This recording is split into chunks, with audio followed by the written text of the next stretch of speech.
Aujourd'hui, je vous propose de partir à plus de 10 km de chez vous grâce à Baudelaire, qui a vécu principalement à Paris jusqu'à ce qu'il découvre l'aventure à l'âge de 20 ans, contraint et forcé par son beau-père qui cherche à l'éloigner de la capitale où il mène une vie dissolue.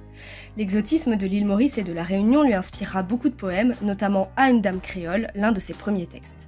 Toutefois, ce voyage ne change rien à son train de vie et dès son retour, Baudelaire s'endette, ce qui lui vaut de vivre en véritable vagabond dans la capitale, déménageant souvent pour fuir ses créanciers.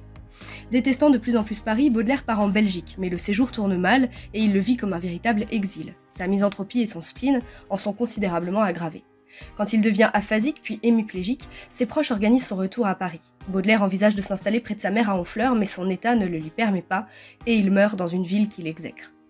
Je terminerai en vous parlant d'un poème paru de manière posthume, Anywhere Out of the World, qui résonne comme une conclusion pour celui qui ne s'est jamais senti chez lui nulle part. Dans ce poème, Baudelaire propose à son âme diverses destinations qu'elle refuse toutes avant de pousser un dernier cri, n'importe où, pourvu que ce soit hors de ce monde.